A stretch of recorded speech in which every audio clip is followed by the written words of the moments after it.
Jhagadia જીઆઈડીસીમાં truck અને કંપનીની staff બસ વચ્ચે અકસ્માત, ચાલકોને ઈજા। જીઆઈડીસીની એક કંપનીનો સામાન લઈને જતી ટ્રક અન્ય કંપનીની સ્ટાફ બસ સાથે અથડાતા અકસ્માત સર્જાયો। ઝઘડિયા તારીખ 5 માર્ચ 2025। ભરૂચ જિલ્લાની ઝઘડિયા જીઆઈડીસીમાં આજે બપોરના સમયે એક ટ્રક અને બસ વચ્ચે અકસ્માત સર્જાતા બંનેના ચાલકો ઈજાગ્રસ્ત થયા હતા।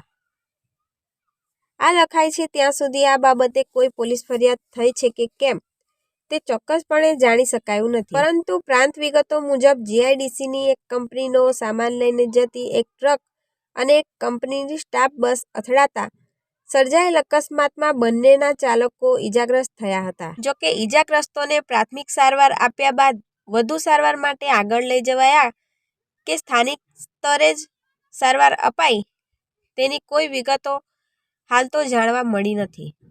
અકસ્માતની જાણ થતાં બંને વાહનો સંબંધિત કંપનીઓના અધિકારીઓ અને કર્મચારીઓ ઘટના સ્થળે દોડી આવ્યા હતા। અકસ્માતની આ ઘટનામાં બંને વચ્ચે સમાધાન થાય છે કે પોલીસ ફરિયાદ તે અંગે હજુ કોઈ હકીકત જાણવા મળી નથી। જોકે અકસ્માતને પગલે જીઆઈડીસી વિસ્તારમાં એક તબક્કે થોડો ઘણો અફડાતફડીનો માહોલ જોવા મળ્યો હતો। રિપોર્ટર અબ્દુલ રઉફ ખત્રી, ઉમલ્લા। અમારી ચેનલને લાઇક કરો અને સબસ્ક્રાઇબ કરો।